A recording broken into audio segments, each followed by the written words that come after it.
took a shower and came to the library. But I'm pretty good though. Just getting the day started. Pretty much. I have a couple more things to later on, but yeah, and I'm just getting the day started pretty much.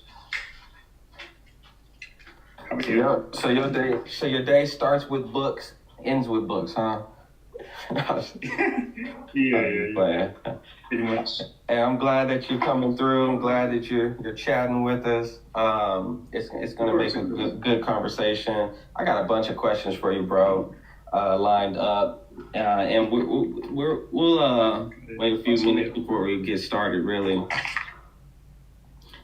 I have had several people very interested in coming through and talking about. Yeah, I was trying to see if I could. Sweet. Yeah. Go ahead. I was just gonna try to see if I could. I guess TikTok doesn't have the horizontal view, but I was gonna try to see if I could set my phone to the horizontal view, but it should be fine. It should be alright. Okay, yeah, you're coming through fine. Audio's good, video's good. Yes. In the meantime, I may try to log on my laptop in the meantime, but no, we could start though, if you have any. Whenever you are ready. Yeah, give me a moment here. I'm gonna move you over to. I think you established in the space, bro. And when we say established, it don't all the time mean you gotta have X amount of years in cyber. I mean, you could be established in networking. You can be established in IT. Right. You can be established in, connecting with folks in the space, which you are. Yes. So we want to chat about that, bro. About being my bad. I was looking at the chat. It's cool because it's what's up, Pen? What's this, Pen? Oh, cool. So we can respond to people as you're talking. But no, so give me the question one more time. My bad. I was like, no. At the chat. I'm getting used to the whole live thing. I was just acknowledging how where you're coming from and what you're doing, the different things that you're doing. I found you on, I want to say, LinkedIn, and I saw that you're deeply integrated in the space. I mean, you connect with a lot of folks in the space, and I think that's great. I think that's great that what you're doing, and we can get into it. And as far as I know let me see this here. Okay. All right, let me set the stage real quick. Everyone, this is Cyber Talks. If this is your first time in the live, we typically talk about cyber conversations, different topics within cybersecurity. Every day you can check my profile, the different folks that we have brought in, the different speakers, the different topics that we have brought to this platform. We try to switch it up. We sometimes take tangents, but that's okay. I'm okay with tangents. We also allow for folks to come up, ask questions, as well as share some of their experiences. So in a moment here, I'll start letting folks up. And what we do is, if you're established in a space, meaning you have years of experience in cybersecurity, networking, IT, been there, done that, come holler at us. We want to hear from you. You got some knowledge that we can learn from. If you're emerging in the space, you're brand new.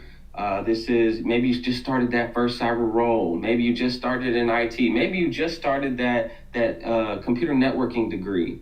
We want to hear from you as well, so that way we can bridge the gap between the folks who are emerging in the space and who are established. So with that, we have Bit Buddha here as a special guest. I know that he is a host of a platform, Blacks in Cybersecurity. I want him to talk about that. I want you all to have awareness of what's going on. Bit Buddha, can you come through, bro? Introduce yourself. Can you just tell us a little bit about what you have going on more recently, and then give us a little peek into some of the background. Okay, cool. Yes, my name is Buddha, but that's like my like tech brand name. So if you look at me on like the podcast or on my YouTube or on my like GitHub and even like parts of my LinkedIn, I go by Bit Buddha. Even at work, I remember the first day on my last role, the first week, I was like, yeah, change my name. Like the legal stuff, leave that behind. My name is Bit Buddha. So even in like the workspace, all of my tech kind of associates know me by that. So I go by Bit Buddha. As you were saying, I'm the host of the Blacks in Cybersecurity podcast. And I started with Blacks in Cyber 2026, the end of 2024. I started with them as a mentee. And then the podcast was something that just like, I kind of found it. It was kind of like this old podcast from like 2020 that was on SoundCloud that had like 3 episodes. And basically, like, they didn't really.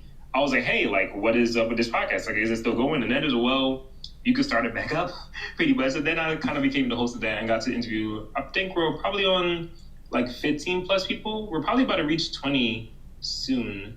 Yeah, we're kind of getting up there. But yeah, I've interviewed a lot of different people from around the industry, like Palo Alto, Boeing, incident response, pen test, Wi-Fi hacking, like anything that's cyber.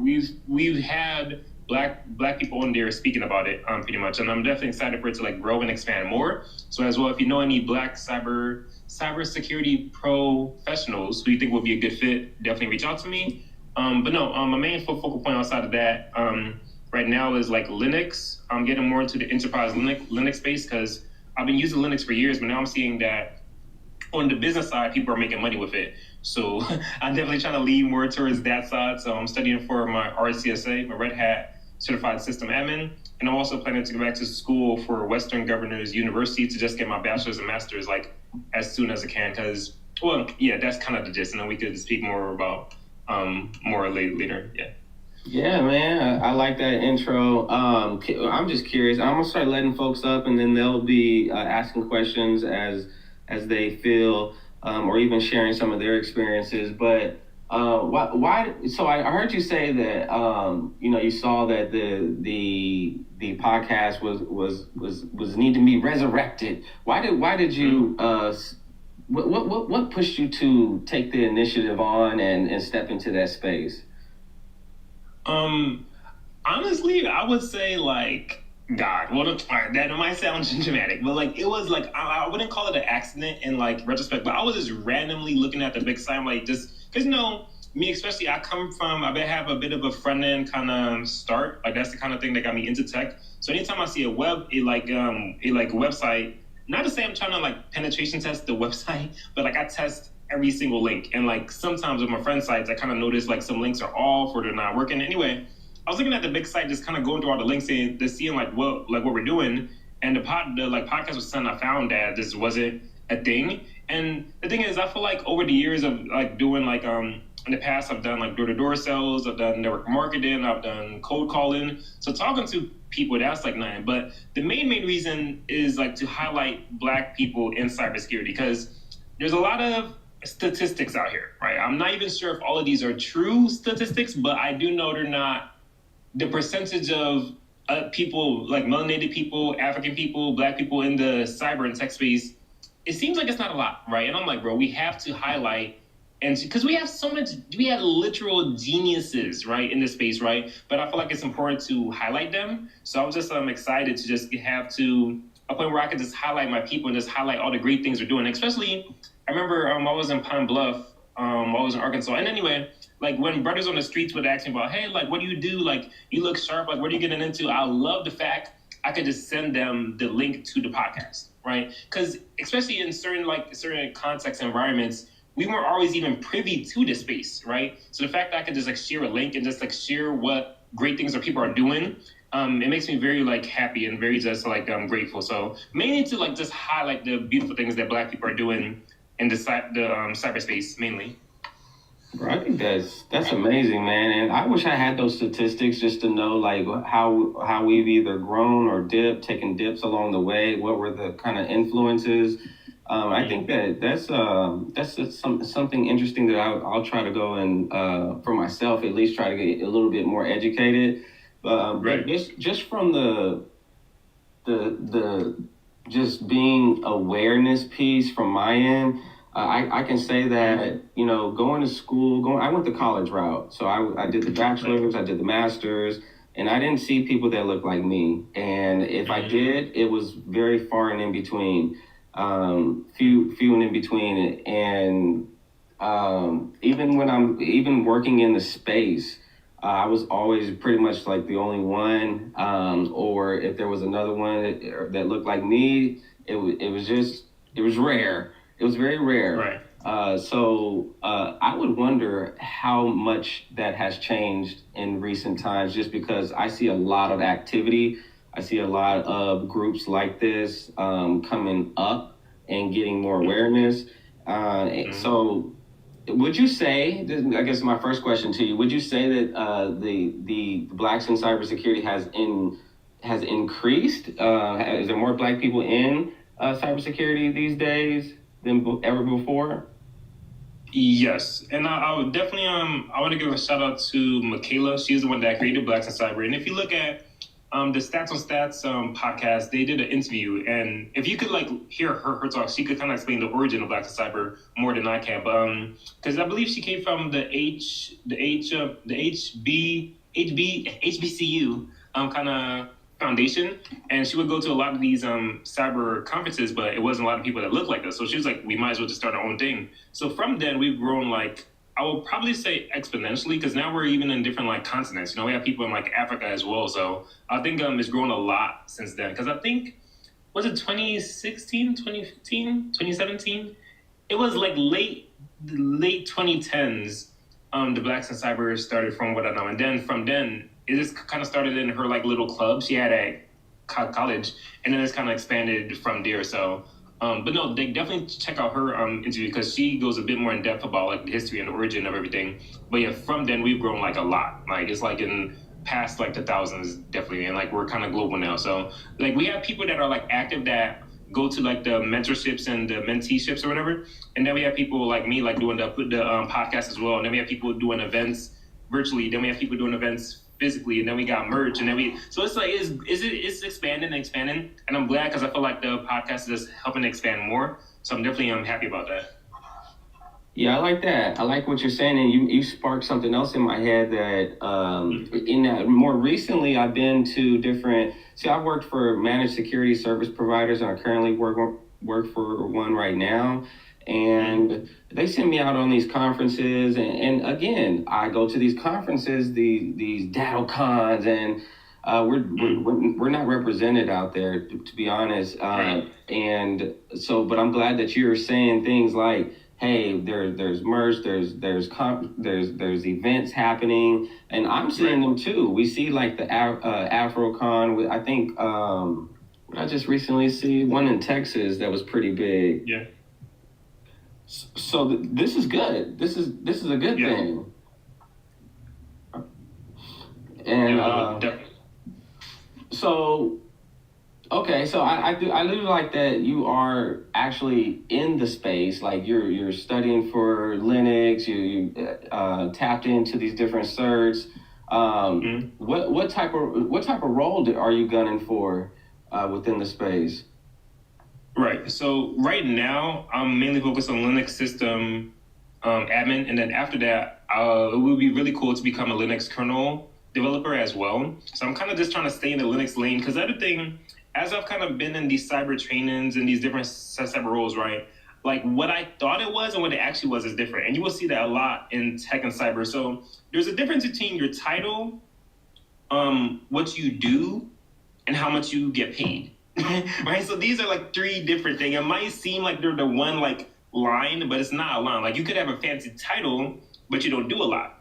Or you could do a lot, but not have a fancy title. Or you could not have a fancy title, but get paid a lot, right? So I'm realizing you gotta be very delicate and like intricate of like what you say you want to go for. But the main reason I'm leaning into Linux more is because I want like a terminal command line centric workflow. Because I've been using Linux for years, so in my head I just thought this was the norm, right? But it's only now that I'm going to the more like corporate professional side, I'm seeing that there's people who never even touch Linux, and they've been in tech for like 20 years, and I'm like, whoa. So I have a niche here. So if I'm in a niche, let me double down on the niche, because even in a lot of the cyber trainings I was in, I was like the only one in my entire pretty much class who even knew like Linux. Like everyone else was getting the intro to Linux, like CD, MV, and I'm like, bro, like, don't you guys already do this? Isn't this already the thing? But then I'm realizing, oh, it's not a thing. So if that's not the case, let me make money off of this thing instead of just being like a hobbyist in my room, just kind of doing this stuff myself. Let me actually make it a career as well, because I already love it anyway. Like I'll be in the terminal all day on the weekends, just cause, just like exploring stuff, right? So the fact that I'm realizing that people get paid for it now as well, I definitely got to double down on that because that's my passion anyway, you know. So yeah, I'm mainly focused on Linux system admin and Linux kernel development. But I do have to get sharper at my C programming skills because the Linux kernel is made in C, and then they're also adding Rust to it, and also do want to go into assembly language. So I like assembly language. I mean, I'm talking so quick. I like assembly language because it teaches me the fundamentals of how the computer, like the CPU, actually works. Right? All of these different programming languages, they're all good, right? Because they all have their own domains, pretty much. And assembly language, unless you're like a reverse engineer or like a embedded engineer, you probably will never use it in work. But in terms of like actually understanding what computation and what computing is and like what the CPU is actually doing, I like the lower level languages. So I'm more so diving into like lower level languages and Linux command line. That's kind of I'm more so going towards that avenue. Gotcha. I like that, bro. And thanks for sharing that. So it made me think about the, we're kind of, we have our AI, we have our ChatGPTs, and most people are familiar with leveraging those with the regular web GUI interface. But now that Claude CLI and Gemini CLI is into the equation, have you had an opportunity to, and since you mentioned in Linux, it makes me think of, terminal and all that. Have you had an opportunity to leverage some of the AIs and bring those into the command line? Yeah, so I'm glad that's getting easier now because I remember, I think it was like early last year, I was trying to get AI in the terminal. But then, you had to pay a certain, you had to pay a bit of money to get this API to connect this and like that. So at that time it wasn't, I think even now you still gotta pay for like most of it. But I think DeepSeek, my friends would tell me like that's the one that you don't have to like pay like all of that to get in the terminal. Anyway, I'm glad it's getting more pertinent and more like easy now. And I do know of in Red Hat Enterprise Linux 10, like the newest distro they have it. They call it Lightspeed, I think. I think they call it Lightspeed. It's like their AI in the terminal, but that's on like the Red Hat distro specifically. So I'm more so focusing on that, like stuff that's in like the Red Hat camp, in the SUSE camp, and the Oracle camp, and the Ubuntu camp. Like I'm more so focused on like the enterprise side of Linux, like specifically now, because I'm realizing, like that's what people use to make money. So I'm more so focused on that. But the AI stuff is cool. I use AI. It's pretty much integrated into everything, like our browsers, our phones. Like I mainly use it for like either to translate stuff for me because I'm learning Spanish, or when I'm making a post and I need hashtags. There's very like basic stuff now, but I know that you could use it in a lot more in depth. Like one of my friends, he's an AI engineer, and he was telling me to basically like give ChatGPT all of my like personality traits. So like my Myers-Briggs, my astrology, my disc, my like zodiac stuff. He was saying like give it all of that, and then it'll basically attune to your consciousness. So and I know I have a lot of spiritual friends too, and they're trying to use like the AI stuff in a more so spiritual, metaphysical, quantum physics kind of context as well. So the AI stuff is like huge, and we could use it a lot of different ways. So it really is what we make of it. It makes me happy and sad. I'm glad that people are using it in such a creative way, but I also realize like there's so much other parts of tech that are just as interesting that don't have as much like day in the light. Like example, one of the most interesting things I found last year in tech is this thing called like live coding, right? Is this where people are using code to make music?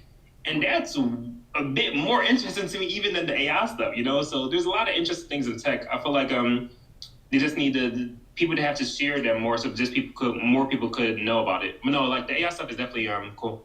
Nice. Yeah, thank you for sharing that. So let me reset the room real quick. Everyone, welcome in. Peace. Udo, who else? DJ, Ash, Yeah, Samir. few people popping in and out of here. Welcome in, everyone. We have Bit Buddha here with us. He's the host of Blacks in Cybersecurity podcast, but he's also in the space. So welcoming him in. He's here to answer questions. If you have specific questions for me, him, it doesn't matter. Feel free to come up, ask your questions, or even share some of your experiences. So we're talking about Blacks in cybersecurity. We want to know some of the different things that are happening in the space and pros, cons, goods, bads, whatever you want to bring to the table. And so, Big Buddha, as far as like the podcast goes, I know you said you had like 20 something guests. Is there one? Do you have a one favorite interview so far, or? I don't do that to me, bro. Don't do that. Don't do that to me, bro. Okay. I'll back off. Trouble, bro. How about this one? Anything in the most recent interviews that you've done? I saw one recently that kind of where you learned something that was different, something that you weren't expecting. Anything like that pop up? Yeah, so I would say probably the recent ones that was the most like exciting that I want to like dive a lot more into is the one with JBN about the Wi-Fi hacking. Because Wi-Fi hacking, I remember when I was installing Kali Linux last year, when I was not even installing, I had it for like a couple months before. Actually, funny story. So I have this MacBook here, right? And it was running the normal Apple, but then I was like, bro, I'm in cyber. I'm gonna put Kali Linux on it, right? So I was running Kali Linux on this MacBook for like probably 5-6 months, but then like I bricked it. So now it's running Fedora instead. But anyway, with JBN, he was going through like the Wi-Fi hacking, and then he had like all of the Wi-Fi hacking like gear and telling about like the different types of hacks and like the ward driving and stuff. So all of that like wireless hacking stuff is very, very, very, very like interesting to me. So and all of like the Wi-Fi space, all of the cybersecurity space, the Wi-Fi hacking is definitely something that's like super interesting because it's something that we all use. Like we use Wi-Fi like Wi-Fi is like water now, right? Like we all use it, but only a fraction of the human population knows how it actually works, let alone how to exploit or protect it, right? So I love that talk because that stuff is just really, really like that's a personal preference and stuff I really like. So yeah, I think it was the second to last episode. So it came out like last month pretty much. But yeah, that was my like most recent one that I really, really like liked a lot. Nice. I like that. Thanks for sharing. I know I put you on the spot there. Yeah, give me the top 5. No, just play. I got another question for folks. Actually, someone dropped something in the chat here. Let's see. Can you speak to Can you speak about how to recruit Blacks in cyber? I'm assuming to bring folks into the space. This individual mentioned that they run a CTE. Maybe a capture the flag program at the local high school. So to recruit, well, first you have to know like the ages of them. Well, there will be like 17, 18, because it's interesting. There's a lot of like programs that are sometimes like 18 plus. Because even I was trying to get my niece and nephew into Blacks in Cyber, but I believe like it's 18 plus. So there's certain spaces like they won't really have as much access, but then vice versa, there's certain like programs that are tailored towards like the youth. But like the first thing is just find out what does the child want, right? At least the way I think. You have to kind of think on like an individual basis, like do they want this? Because like cyber is cool, but it's not for everybody. Like that's the thing. Like if they want to voluntarily get in there, cool, but it can be very rough and it can put a bit of the toll on your mental health, depending upon what part of the industry you're in. But yeah, I would just say like start them off with try Hack Me and Hack the Box. I feel like a very easy and like fast ways because especially now they're coming out with certifications that are actually becoming more valuable in the industry. So I would say a good start is just like start them off early with those certifications, like the try Hack Me, the Hack the Box, the TCM security What else they got? The CompTIA Sec Plus, like all of that, like basic stuff. If they start off when they're a teenager, by the time like they're adult, like they're already in. You know, like it reminds me. Oh, there's a podcast episode. What's that brother name? I forgot his name. No. You like interviewed him as well. He's a young brother, early 20s. Yeah, probably Phil or one of these cats are like built different. Cyber MB. Yeah. We have a few folks who start early in high school. One of them told me that they got the Security Plus while in high school, and so reason. Oh my God, that's amazing. I agree with what you just said. It's not for everyone, and but we do know that we can make it. Like for instance, we see these books that are for children that talk about cybersecurity. And so while it may not be for everyone, I think that you can introduce it at a super young age. I encourage it. I bought a couple of the books for baby girl. Is she gonna be a cyber expert? I don't know. We also throw these other books, these Einstein books at her too. So who knows? But I agree with what you said. What align with what the desire is. What is the goal? What do they want? What part of cyber? Because if we go like capture the flag and all that, we're kind of getting into more that offensive approach to things and also defensive. But that doesn't just cover all the bases of cyber. We know that, do we want to start getting more into cybersecurity leadership and start getting more governance, risk, and compliance in there at at that high school level? Right. So look, starting off early is amazing. Yeah, I see Phil popped in. What's up, Phil? What's up, Cyber Secrets? What's up, Tiana? What's up, everybody? Feel free to request up. What's up, Sham? Sham chats will be in very soon.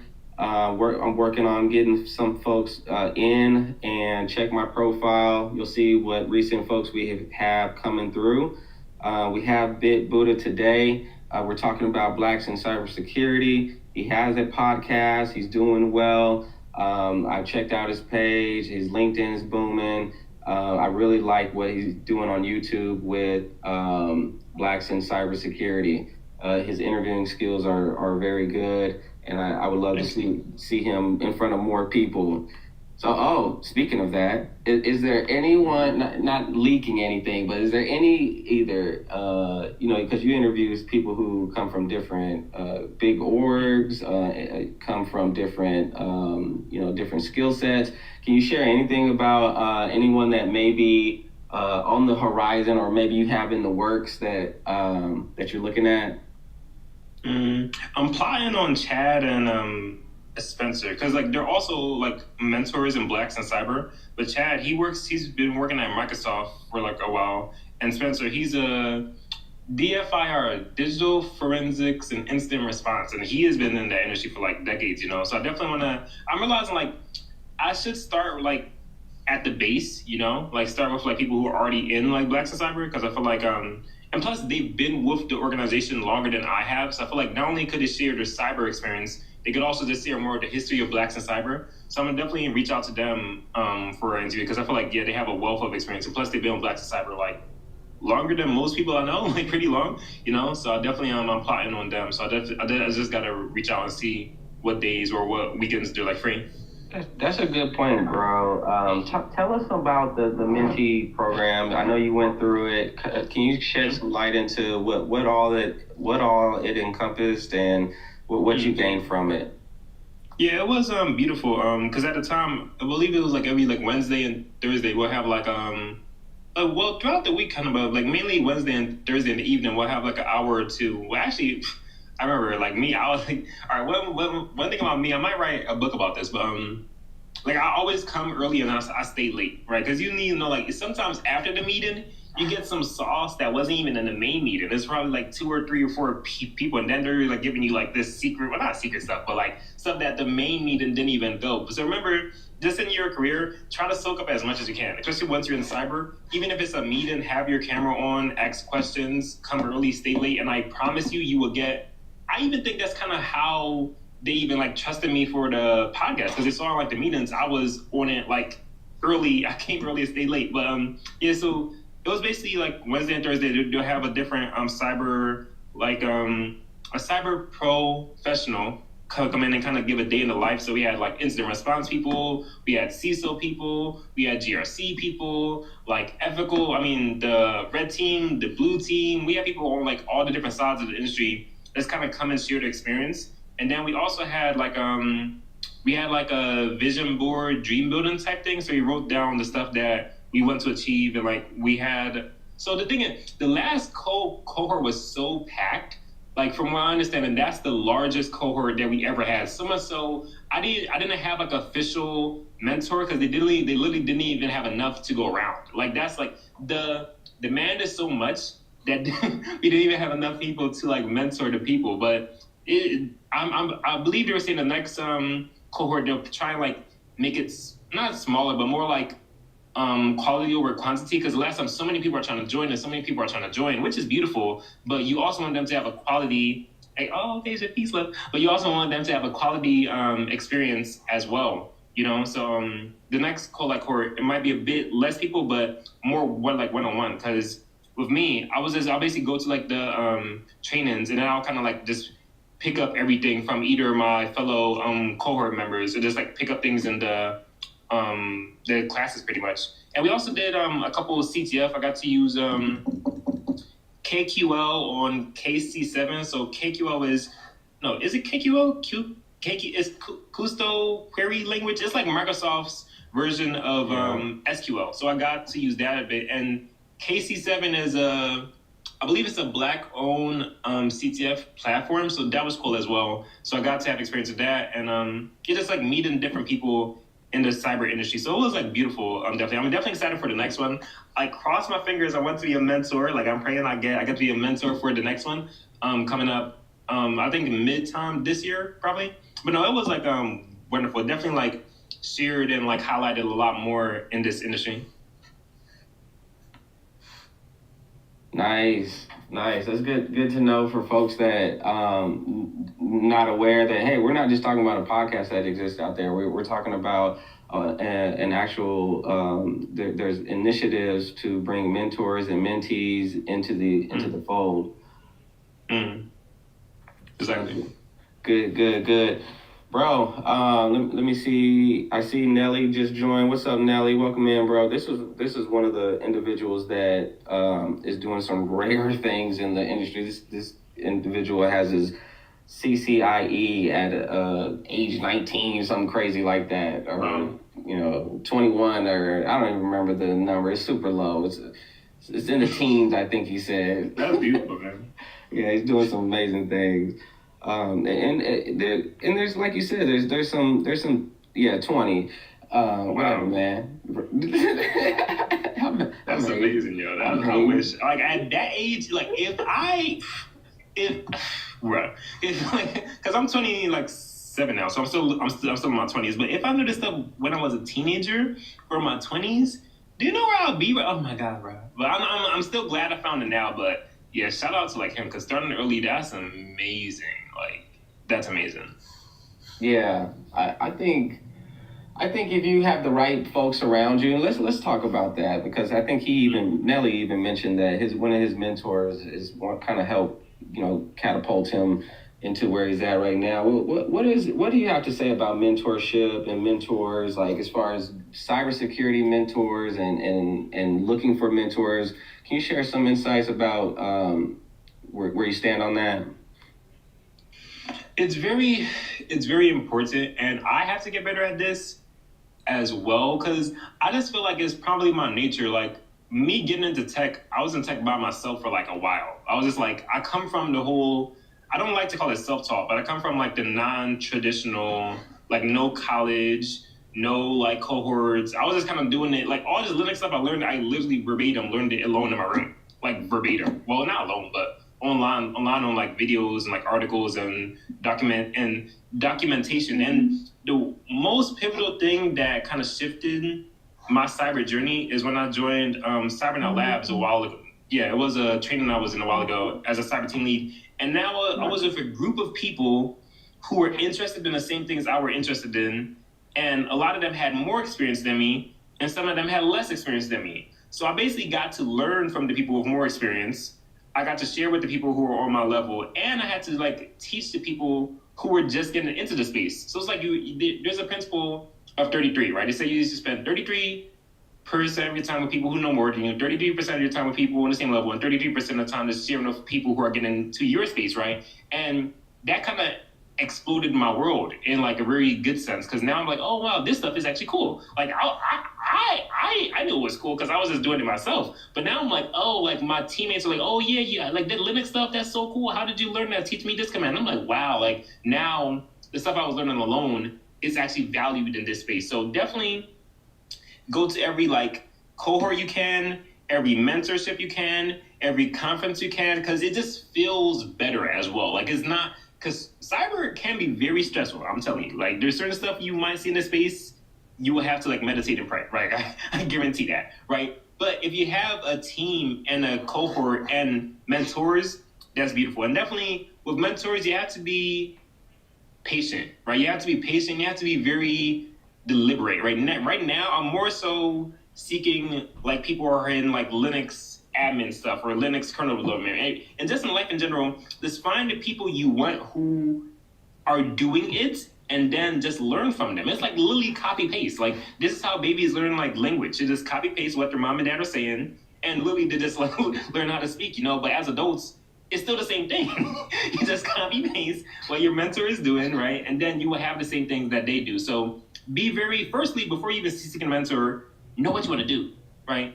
And it's okay if that view has to change, because I've changed my kind of tech ideals several times, right? Because you need time to figure out where you feel comfortable at. But definitely be very deliberate about what you want first, and then be very deliberate about finding someone who is already there. And then from there, it's like a breeze. It's a breeze from there.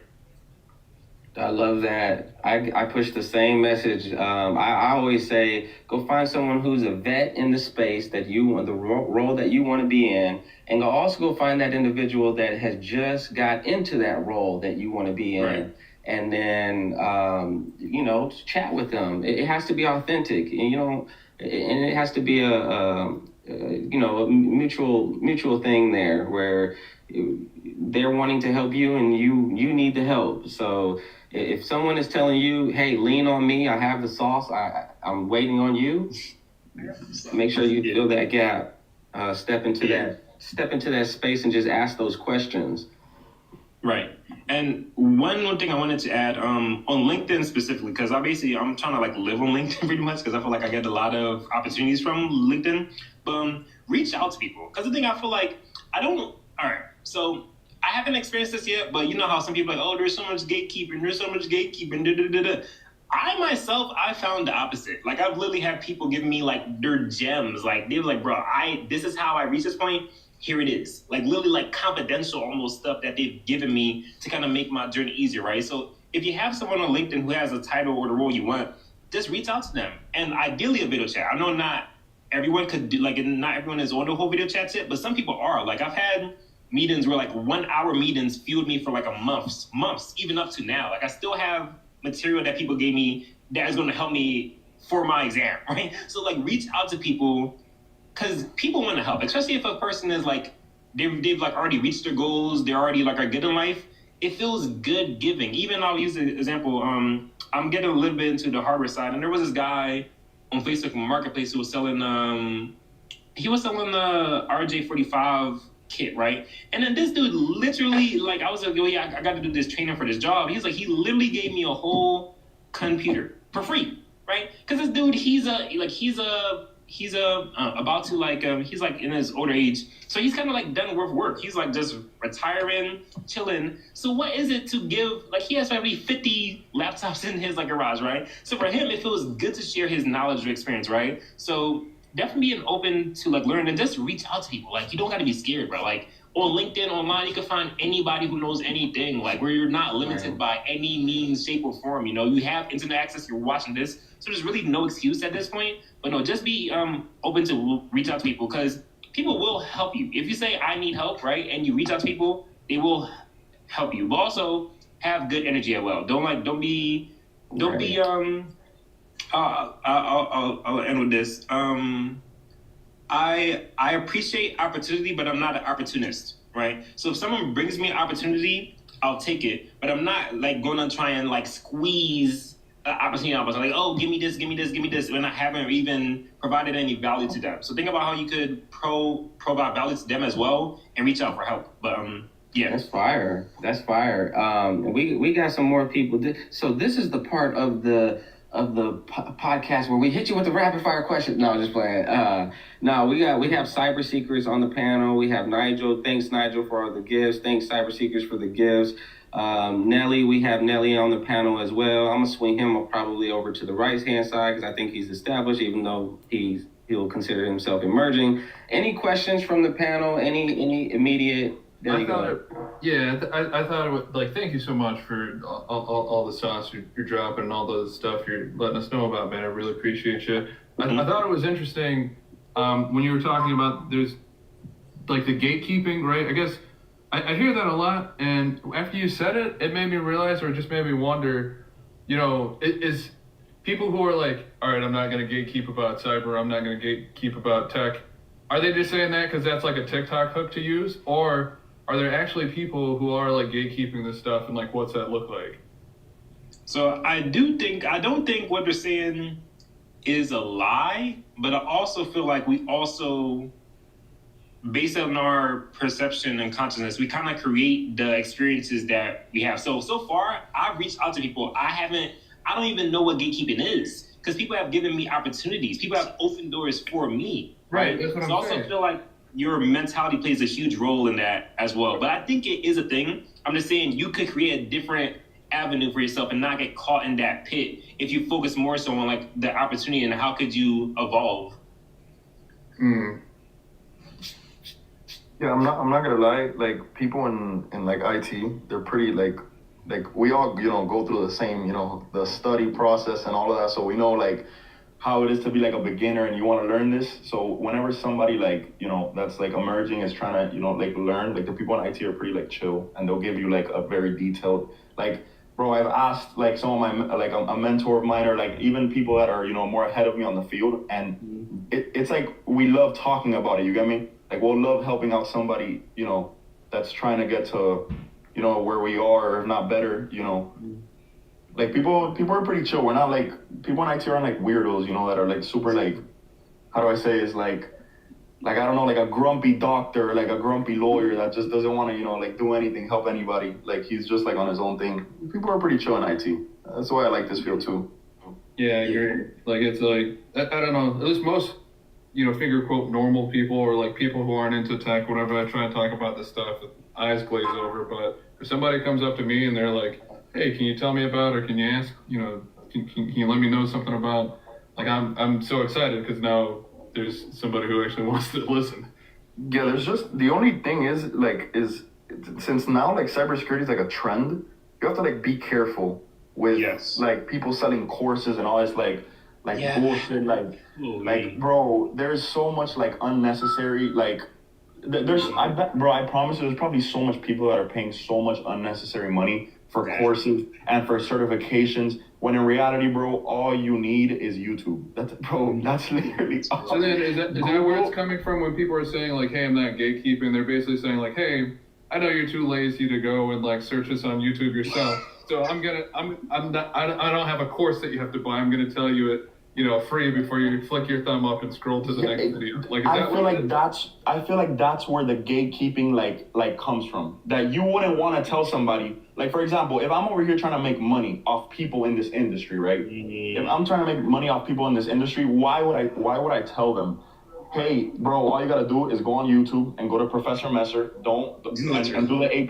and the Network Plus, bro. Don't go and then buy a course from Udemy or like whatever, whatever, basically. All right, I think I got the answer to the question then. Yeah. I appreciate us talking through that.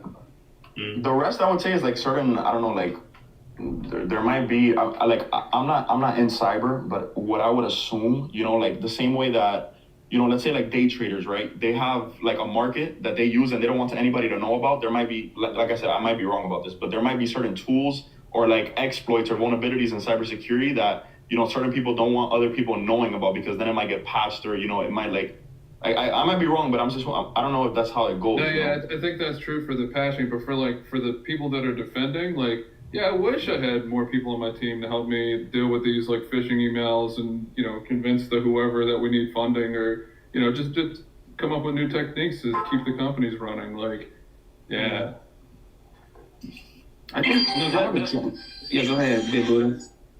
It's very intricate because it made me think about two things. Because now I'm seeing, like, I'm understanding both sides. So back in the day, they used to have this thing called RFTM, like read the FN manual, pretty much, especially in the more technical spaces.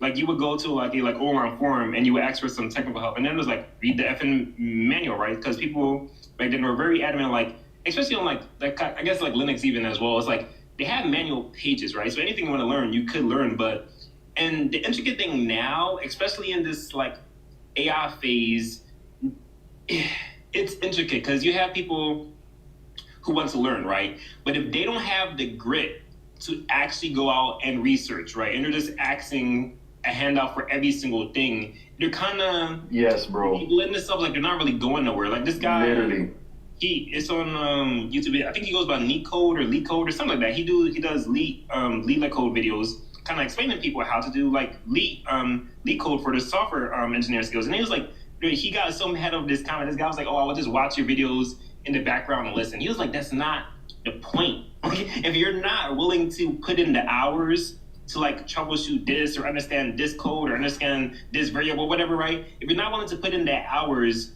then it's an issue. We shouldn't gatekeep, but we shouldn't just let people kind of vibe code their entire existence, right? Because then you're not really learning the skill. You're more or less, you're not really actually learning the skill. It's like I don't know, it's like eating chips or ice cream. Like you can eat it, it tastes good, but it's not going to really nourish you. You're not really building up your body. You're just kind of taking the quick route that's not really getting you anywhere. So it's a balance between like not gatekeeping, but actually getting people to have the grit and like the discipline to actually learn stuff, and not just kind of like handout, how to do this, how to do that, how to do this, how to do that. You got to have kind of the drive to go out and learn anything you can, especially now with the internet. But I do see both sides. And also, well, I believe it was Nelly, he was speaking about the courses and the boot camps. So this is another intricate thing about cyber and tech I'm learning. The business side is something that none of us should forget. Because we see it like, oh, like cyber, I can make money, cool. But also, these are businesses too, right? And I've seen people sell courses for like 10K, or something I could literally teach somebody in like a couple weeks for free. Like literally, like I've seen, especially like the Linux space, the cyber space, the prices I've seen. But the issue is they target people who are new to the industry. Because I was trying to like join this, like, oh, how is this bootcamp? I was like, oh, you're actually a bit too out of you're overqualified because we only target people who are new to the industry. That's when it clicked. I'm like, oh, you're targeting people who don't know that they can learn this stuff on like YouTube for free. And you're making them pay like 10K, 15K, 20K. And like to me, that's like criminal. Like to me, that makes my like heart hurt. Because I know, like, I didn't come from money, so I know that's a lot of money, right? And to make people spend that amount of money for something that they could get along for free is a bit crazy to me. But we do have to be careful of that too, because there's a lot of smoke and mirrors in tech. But a lot of the stuff you could learn on like YouTube or just even the documentation on the site, But it's interesting because I do love that they're teaching people more, but like, the prices are like astronomical, and people are already like poor, and then you're charging them more money, and they're gonna get into debt. It's like it's a lot of intricate aspects to it. But do you think it's fair? do you think it's fair then if it's like if you in your messaging or in your offer you're like, hey, you could learn this stuff for free, but if you don't, and of course they're gonna slant it, right? Like you could learn this for free, but are you gonna spend thousands of hours watching YouTube videos and reading articles and building a lab, or do you want to take my course where I show you what I've learned after spending the thousands of hours and reading this stuff? Like I'm going to distill it for you. Is it worth the distillation? Yes. It's intricate. This is such an intricate conversation. It's yes for a specific type of person. Because the other thing about humans, just in general, I learned this from business owners. Sometimes when people get things for free, they don't value it the same. Right? So sometimes someone got to bleed 5K or 10K to value it or take it seriously, right? So it kind of depends on the person, but it isn't like I feel like it is important to tell people like what it is. Hey, you can learn this stuff online, but if you want to learn it specifically from me, tailor made towards you, I could do that as well, right? So it's important to just like let people know the options, but don't make it seem like, oh, I'm the only way to this. Like, no, you're not the only way to this. Like, you're one option, and there's other options as well. But if you're up front with that, it's fine. But if you're kind of lying, it's like, oh, I'm the only way so you could reach this thing. It's like that's not fair. But yeah. Yeah, I feel like that's the thing with school too. Like a lot of I'd say that's why like sometimes the school route is really good, because the whole thing about school is that not everybody is like an Elon Musk or like a Bill Gates that can just be 8 to 12 hours on a computer like without stopping, without somebody telling them, yo, you have to do this, or without having graded assignments, or without having been like, damn, I need to have this done by like then. So that's more for people that they need like that push, like that like sense of urge. That's when I feel like courses or like like certain like going the school route is sometimes good for those type of people, because like I said, not everybody can be on a computer for 8 hours a day, 10 hours a day without having like a sense of like accomplishment or like a sense of urgency. Like I have how do I explain this? For example, there's one of my mentors, he teaches at like one of the best like institutes for like cybersecurity, and the classes are really are very, very expensive. Like it's called SANS. The classes, I kid you not, for a 2-day class, it's $3,000. Literally, Yeah, I've seen that. 3,000. But the thing is that imagine a semester in school is what, 16 weeks, right? You put about an hour and a half, 2 hours a week in each class. That ends up being about what, 24 to 30 hours. You get hours you get those 4 hours in 2 days at SANS of information, which is basically the equivalent of a whole semester. And the thing is too is, yeah, you paid that money, but the amount of information you're gonna like gain from that is it's gonna have a good ROI basically. True, yeah, because I've heard great things about SANS. I even applied for the scholarship as well. If you have money, of course spend it. Like but with SANS, a lot of companies pay for people to get their SANS stuff as well. So that's the ideal play. Just get with a company like, hey, how much money do you have for like my training? So that's the master play. But no, definitely trying to get a company that can help you pay for the stuff, because coming out of pocket for that stuff is not always the easiest. But no, SANS, I've heard great things about them. From my understanding, they're basically like the Harvard of cyber, pretty much. Like it's like the name, but also just like the actual experience you get from it is like great. I like here. So yeah. 2 times a year, there's something called the U.S. Cyber Challenge. What? I was gonna say, if you want like free SANS level training, or even like my experience, like to work with people that teach at SANS, 2 times a year there's something called the U.S. Cyber Challenge. They have they give you a PCAP, you go through the PCAP, and then you answer some questions. If you score high enough in this, they invite you to these trainings. They used to be at like Virginia Tech and somewhere, I think in Hawaii or something like that. But anyway, they invite you to these trainings, and the people who teach these trainings are like either current or former like SANS instructors. And it's also a networking opportunity, because what I forget her name, but like the woman who did the forensics course did, she's like, hey, if you want a scholarship, or if you're trying to get the cheaper version of the SANS courses, or to help out kind of what you're talking about, like, let me know. I will get you she knows how to get you in. So like that's another thing. If people don't know about the U.S. Cyber Challenge, like if you score high enough, you basically get an in with SANS people, and can even open up the opportunity to get SANS at like a decreased price. And Yeah, also, I was literally trying. Oh, sorry about that. Go ahead.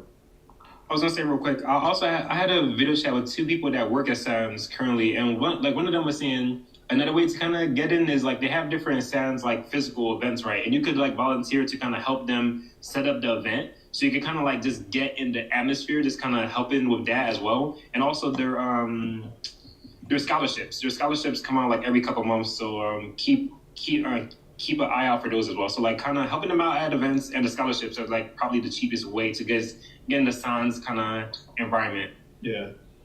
Yeah, I've literally, because the like I have my mentor, I work with him, and he's a professor for SANS. He's he's like the author, and he teaches the cloud pen testing, the cloud pen testing class, if I'm not mistaken.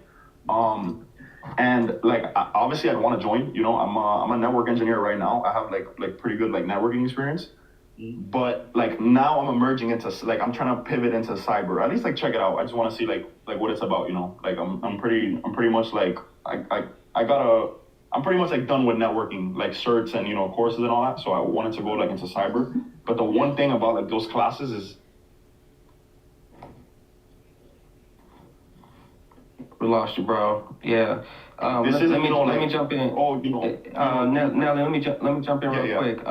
We only have less than 10 minutes, everyone, with Bit Buddha and his time. Just to reset the room. Bit Buddha is the host of a podcast called Blacks in Cybersecurity. You can check them out on YouTube. Follow him on LinkedIn. But he's also in the space, so he's answering questions for us and. Here for another little less than 10 minutes. And so I see we have Noah and B for you on the panel. Just to share the love a little bit, Noah or B for you, did y'all have a question? Oh yeah, I was kind of getting into it in the comments. I'm still young, I'm 20. I'm trying to break into the GRC realm. I feel like that's where I'm most interested. And right now I've been watching a lot of Unix guy. He's pretty knowledgeable in the GRC space. He has a good course too, from what I've seen in the curriculum. But right now I'm about to take the ISO 27001. Yep. And yeah, I'm just trying to network more and build up of that.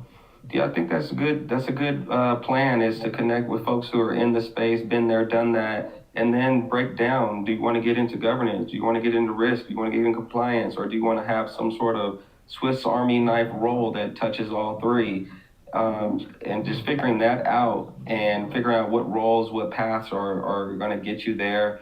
I saw that creator that you're talking about. So I saw his material. It looked really good.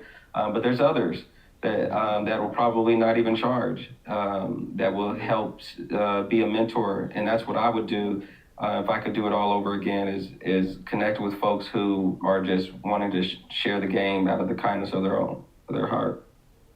Beautiful. That is a good I already think you're on the right path, because like Lily, as soon as you said like GRC, I was gonna say like Unix guy anyway. So you're already like on it. Anyway, besides that, I know in Blacks in Cyber, Jessica Hoffman, she did a couple classes about the GRC stuff. So in terms of people I know directly, Jessica Hoffman on LinkedIn, she probably is the most affluent in that space off the top of my head. But no, you're like already on like the right path, because like if you're already like taking the course with that and you already know what sense you are going to get, you're pretty much already there. So just like stick into it pretty much. Awesome, thanks. I appreciate it. And I would also throw in there AJ Yan, GRC Engineering. Go check him out and see what he has going on if you're wanting to leverage, more technical side of GRC. What was his name, sorry? AJ Yan. He's also a SANS instructor. He's doing multiple things. He's all over the world talking about GRC engineering, specifically within AWS.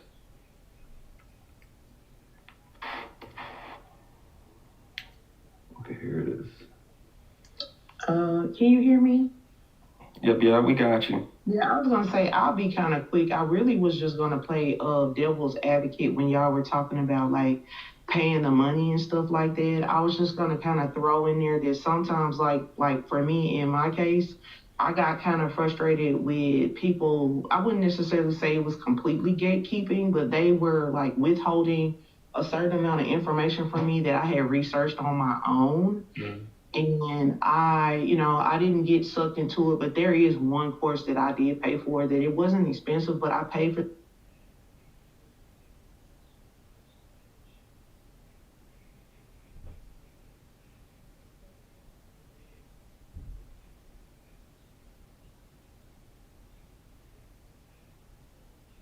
been in this space for a while that you have to have that drive and you have to be able to research on your own and look at it to what it is that you were wanting to do. I think for me, the only question that I may have, and because we're so close to the end, like how many mentors is too many mentors, if that makes any sense? Because a lot of people in the IM field is so new that it almost feels like to me that they don't really have time to mentor me. You get what I'm saying? So it's like now I don't want to say I'm back at ground one, but I'm back at constantly having to research and make sure I'm getting the right information and make sure that I'm not getting overloaded. So I guess that would be the question, like how many mentors is too many mentors? Let's go with a couple of answers. Let's lean into, let's start with cyber secrets. Then Nigel, if you want to answer, and then Bit Buddha take it last. How many mentors is too many mentors? Yeah, I don't really have a good answer on this. I've never really had a lot of mentors and stuff, so like, it'd be cool if you could get as many as you can get. But since you're just talking about like one area, like, yeah, I don't really have a good answer. I feel like honestly, don't be worrying too much about like mentors, because in reality, like all that mentors have is information, right? That you need. So more, because okay, you can go on YouTube right now, find somebody very advanced in the field, and just see their advice. That doesn't technically mean he's a mentor, but it's he basically gives you the same information that a mentor will give you. And also, don't be, a lot of people, they worry a lot about having to find a mentor to be like, to advance in the field, when in reality, most of the time, a mentor, like you're supposed to put in the work and a mentor is going to find you. Or you guys are just going to, it's going to happen out of nowhere. And then he's going to help you out with information. But like the main thing is that you just be doing your research, be on top of your things, be looking at different YouTube videos. Like when I started in this field, I don't even understand. I can't even like fathom how many roadmaps I watched, like just to see where I should go in the field. And then after I was already like a network engineer, is when I found somebody very advanced in the field, and then he completely shifted like my perspective of everything. So just just do what you have to, and you doing your research, it'll find you, or the information that you need it'll come to you. Let's see if Nigel, you got something on this before we close out, and then Bit Buddha will take it last. What was the original question, my man? I popped in kind of late. So, B, for you, we have, especially in spaces that are brand new, that are just popping up, the mentorship, the folks may not be as available. And what is some good ways to navigate the how many mentors you need on your team piece?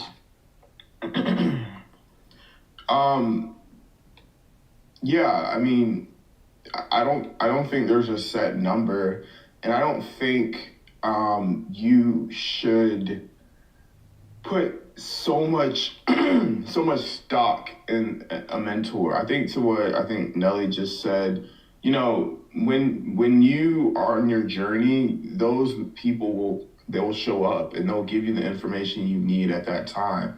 I think the most important thing is to do the work.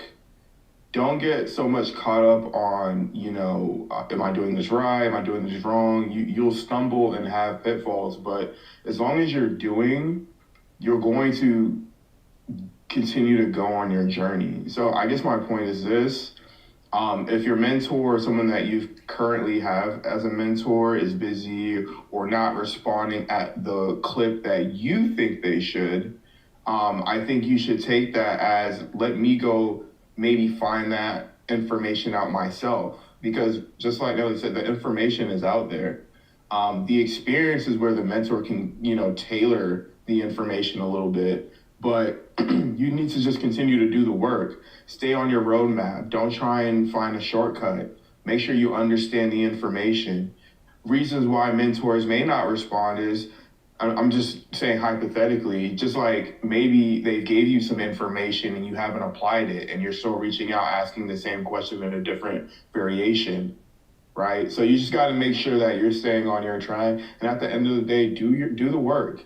Don't get an analysis paralysis. Don't sit on YouTube watching all these videos about the role you want to be in. Just learn it and become equipped with the skill set.